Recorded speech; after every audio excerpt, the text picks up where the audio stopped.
Donc on va passer à la partie logement. Donc qu'est-ce que tu peux me dire sur le logement en termes de prix, ce que tu as trouvé, si c'était avant, pas avant, si c'était meublé ou pas, enfin un peu tout quoi. Alors, je vous conseille tout de suite de prendre des logements universitaires qui sont très très confortables ici en Suède. On a à peu près 22 mètres carrés pour soi, très bien éclairé, très bien isolé, très important pour le nord de la Suède. Tout est fourni, c'est meublé, donc vous inquiétez pas pour ça. Par contre, prévoyez quand même un duvet et de quoi dormir. Parce que la première nuit, rien ne vous sera fourni. Sauf, et je dis bien sauf, si vous choisissez le Welcome Package de l'International Housing Office, qui coûte environ 24 euros. Je ne l'avais pas fait cette demande, je vous conseille de la faire car la première nuit risque d'être désagréable si vous ne prenez pas ce Welcome Package. Le logement donc comprend une chambre normale, assez grande encore, espace illuminé en plus, et une salle de bain très correcte. Ça dépend de quel logement vous prendrez, de quel on va dire, quartier. Le meilleur quartier en termes d'ambiance et en international, on va dire, ça s'appelle Oldem, ça s'écrit avec un A. D'accord.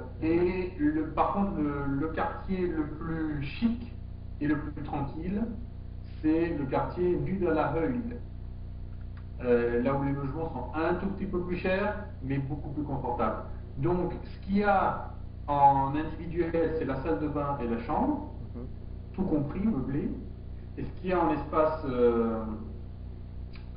partagé, c'est une grande cuisine. Dans la grande cuisine, qui est vraiment énorme, très bonne dimension, vous trouverez de tout, des frigos pour vous, des placards pour vous, et tout le nécessaire, c'est-à-dire les ustensiles de cuisine classiques. D'accord. Et en termes de prix et si tu savais, si tu connais des gens qui ont fait des colocations, par exemple. Malheureusement, non, je ne connais pas tellement. Les Suédois le font, mais les internationaux, j'en ai jamais entendu parler. On est à peu près une vingtaine de Français de différentes écoles de commerce et tous logent dans les logements universitaires. Donc malheureusement, je ne saurais pas. Le prix pour un logement universitaire varie entre 300 et 400 euros par mois, tout compris, avec Internet d'ailleurs, hein. Ah, ok. Et c'est combien de mètres carrés? Parce que je crois pas que tu l'aies dit. 22 mètres carrés. Ah ouais, donc ouais, oui, c'est assez honnête, quoi. Oui, oui, c'est assez honnête. Alors, prévoyez aussi un câble Ethernet, car vous n'aurez pas de Wi-Fi, mais un vrai câble Ethernet. Il faudra un câble Ethernet pour Internet. Donc, Internet sera fourni. C'est ultra rapide, la fibre optique, donc vous pouvez faire des téléchargements à gogo, il n'y a pas de souci. Par contre, prévoyez le câble, car il ne sera pas fourni. Ok. Donc ben en parlant d'internet, on va passer au coût de la vie. Donc est-ce qu'il est plus ou moins élevé qu'en France? Donc a priori tu as internet. En termes de nourriture, tu m'as dit que c'était assez cher, mais si tu pouvais là aussi donner une idée. Les habits, enfin le téléphone, un peu tout sur le coût de la vie en fait. Alors, le coût de la vie est, en règle générale, plus élevé qu'en France, surtout comparé à la région de Provence. Hmm. Préparez-vous à payer plus, beaucoup plus, presque le double pour la nourriture, pour les mêmes produits, bien évidemment. En termes d'Internet est fourni, donc, seul le câble Ethernet n'est pas fourni. Un forfait téléphonique, le téléphone est beaucoup moins cher qu'en France. Vous pouvez vous en sortir pour 10, 12 euros par mois, avec tout ce qu'il vous faudra pour parler à droite, à gauche, même à l'international.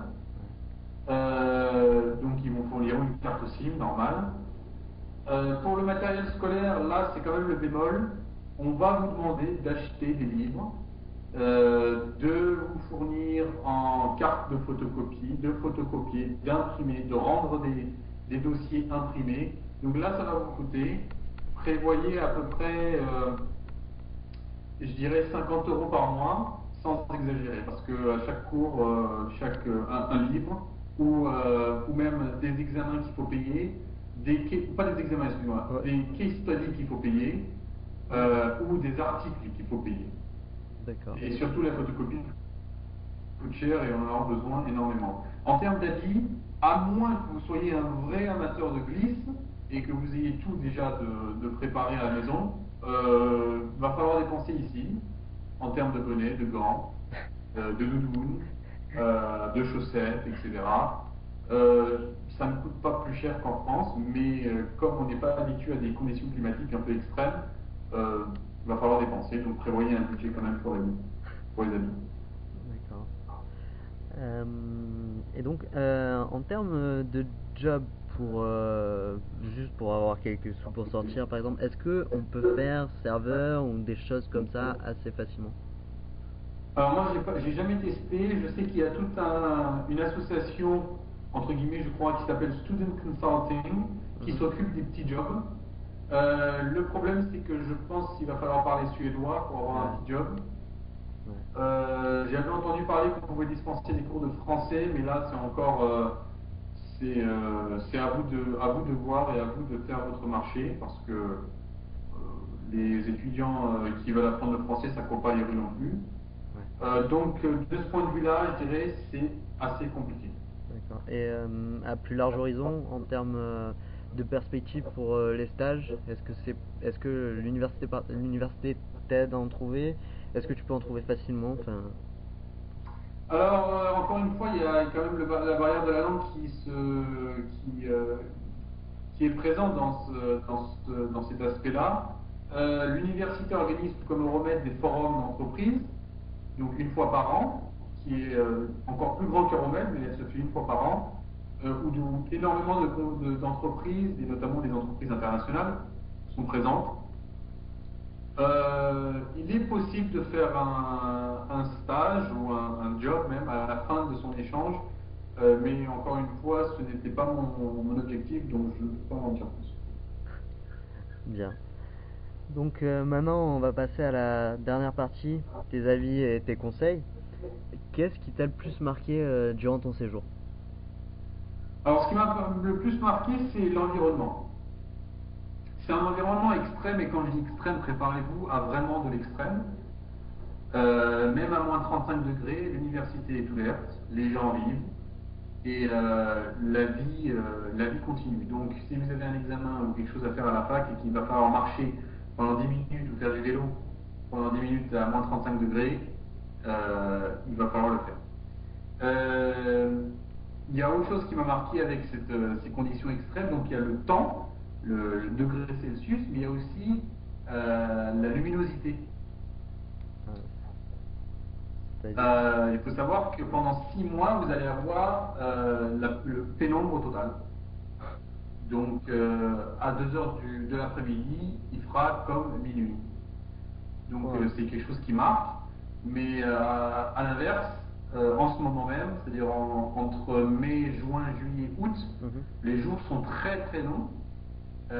Donc, on peut faire la fête et on peut être même dehors jusqu'à très très tard la nuit. C'est-à-dire qu'il n'y a plus de nuit en fait, c'est que du jour. Donc ça, c'est quelque chose qui m'a vraiment marqué. C'est une très belle expérience. Ça va vous marquer psychologiquement et même d'un point de vue énergie, vous allez en perdre énormément et vous allez avoir des périodes de dépression un peu quand votre corps, comme il n'est pas habitué, mais au bout d'un moment, vous êtes habitué et vous y prenez même plaisir parce que c'est une expérience à vivre, quoi, unique. Ouais, c'est sûr. Et donc, quel conseil tu donnerais aux étudiants qui souhaiteraient partir là-bas? Si vous voulez vous lâcher, vivre des choses uniques, faire des choses que vous ne ferez peut-être jamais dans votre vie, parce que jamais l'idée passera dans votre tête que de venir tout au nord de la Suède, venez, n'hésitez vraiment pas. La Suède, c'est un beau pays, c'est une très belle culture. Euh, on croit qu'en Europe, tout le monde est pareil, mais en fait, non. Euh, et surtout, si vous venez, venez pour un an complet. On apprend beaucoup. On vit des vrais étés, des vrais hivers, ce que vous ne ferez pas en échange simple d'un semestre. Vous obtiendrez un diplôme en plus et tout le monde sera waouh, mais où est-ce que tu es parti? Ok. Et donc avant-dernière question, en guise de conclusion, selon toi, les points positifs, donc on a vu, il y en avait pas mal, et des points négatifs que tu citerais. Ouais, alors le positif, très brièvement, c'est encore l'environnement, le cadre de vie exceptionnel et l'expérience unique, extrême, surtout, il faut bien souligner, Mm. du nord de la Suède. En négatif, c'est quand même c'est quand même un investissement, donc déjà, ça coûte cher, que ce soit pour vous, pour vos parents ou pour votre banque, surtout si vous venez pendant un an complet. Donc il va falloir acheter un vélo, acheter les habits adéquats, tout le matériel scolaire, etc. Et si surtout vous voulez faire des voyages à droite à gauche, ça va vous coûter des ronds. Donc ça, c'est quand même un effort à faire de ce point de vue-là, financier. Et académiquement parlant, c'est aussi un effort de recherche. Si vous n'êtes pas tellement axé sur la recherche, le second semestre ne va pas tellement vous plaire parce que c'est purement et durement de la recherche. Donc un mémoire à écrire euh, pendant 4-5 mois. Donc ça, c'est un point qui peut ne pas être très attractif pour certains. Bien.